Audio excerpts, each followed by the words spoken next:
Hi, everyone. I'm Dr. Seth Meyers, clinical psychologist, and I'm going to talk a little bit about, in this video, self esteem, the magical, confusing, mysterious self esteem.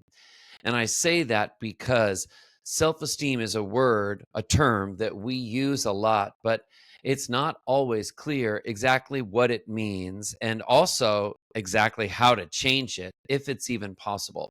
So, self esteem is basically the way that we feel about ourselves, the beliefs that we have about ourselves. Sometimes we can have a good self esteem and we can believe that we are good, that we have worth. And then sometimes we can have a self esteem that is lower, where we question how much worth we have, what we deserve. The goal, of course, is to have a positive, good, strong, healthy self esteem, not to have a self esteem that is so big that actually you become egotistical. No, but a good, strong, healthy self esteem. And it is possible. In this video, I'm going to talk about how you can raise your self esteem, how you can increase your self esteem, and start to feel better about yourself if you're someone who feels like you sometimes have kind of a lowish self esteem. The first thing to understand is that it is not easy or a quick process to raise your self esteem. It is going to take time and it is going to take multiple efforts. It is going to take you doing a lot of different things in a lot of different areas of your life to increase your self esteem. There is not one magic answer. There is not just one sort of magic behavior that you can engage in to start to raise your self esteem. No, it is a mix of behaviors. It is a multi pronged approach to raising your self esteem. And over time, if you practice some of these behaviors I'll talk about, you will find that you too can actually raise your self esteem. The first thing I want to talk about is the people that you surround yourselves with. It is very important if you want to raise your self esteem that you choose to be around people who make you feel good about yourself. I like to think of some people as cheerleaders, people who are positive, have positive attitudes, and want the best for you. Those are kind of your personal cheerleaders. And it's really important to have cheerleaders in your life because the people around us can impact how we feel. And you want positive people who like you and think you have worth around you. The next point that I want to talk about is to be working on a goal. If you want to raise your self esteem, one of the best ways to do it is to identify a clear, positive goal that you have for your life and yourself, and to start doing things every single day that work toward it. For example, one goal that you could have if you are unhappy with your body is to start working out and exercising. And each day you exercise a little bit towards that clear goal of improving your health and improving your body. Another example would be if you set an academic or a school related goal. Maybe you want to get a certificate in a new kind of program. Maybe you want to get a particular academic degree. Maybe you're an adult and you want to change professions, and then you start researching what you need to do to get all the requirements that you need to start working in that profession. Another example would be wanting to find a romantic relationship if you're single.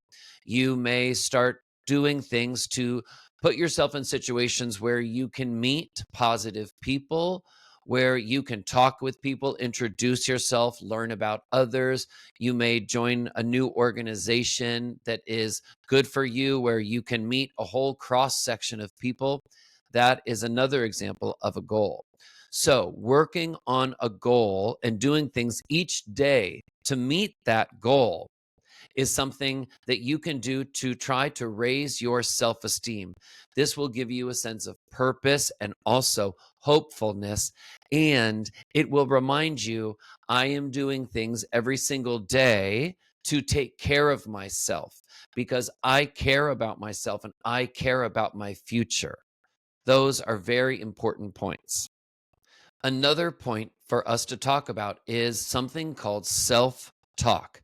Self talk is something that mental health clinicians and therapists talk about, and it has to do with what we tell ourselves in our own minds, the kind of running inner dialogue that we have where we tell ourselves if we are good or if we are bad, if we deserve good things or if bad things coming to us should be expected.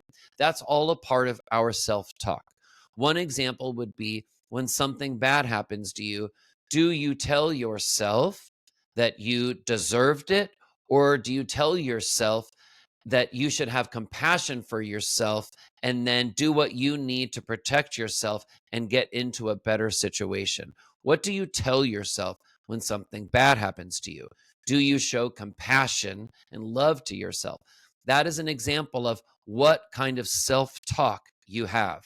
You can engage in positive self talk or you can engage in negative self talk. The goal is to practice more positive self talk. So, how can you engage in positive self talk each day? You can say to yourself little mantras, little sentences you can say to yourself and repeat them in your mind to feel good and to feel positive.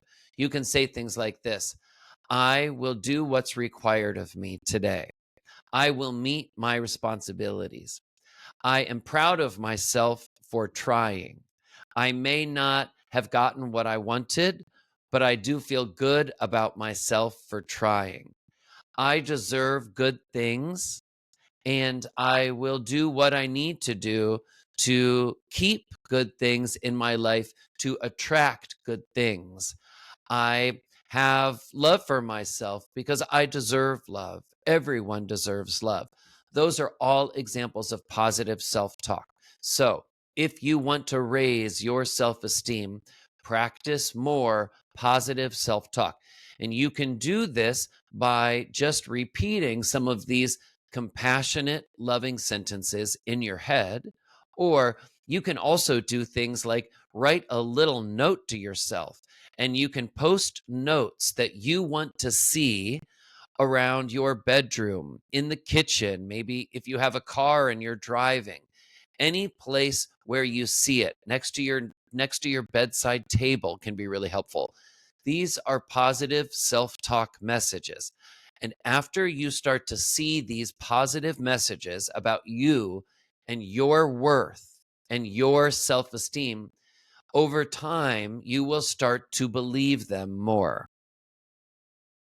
Finally, another way that you can start to raise your self esteem is by focusing on doing things that you are good at. Now, some people will say, well, I'm not really good at anything. But the truth is that we are all good at some things. Maybe for you, you are good at taking care of things. Maybe you're good at taking care of plants or people, or you're a good friend. Maybe you are reliable and dependable and you're always very responsible. Maybe you are someone who is good with math or science and you're good with numbers and organization, keeping track of things. Everyone is good at something. Spend a little time each day doing things that you know that you are good at. And if you have any question about some of the things that you're good at, ask a couple of people in your life who know you, whom you trust, and actually ask people that you would call cheerleaders, people that believe in you, people that prop you up and make you feel good, people that see your value, people who care about you and really like you or love you. Ask them what you are good at, what they think you're good at, and that can really be helpful. So spend a little time each day doing some of those things. And altogether, All of these different factors will work together over time to increase your self esteem.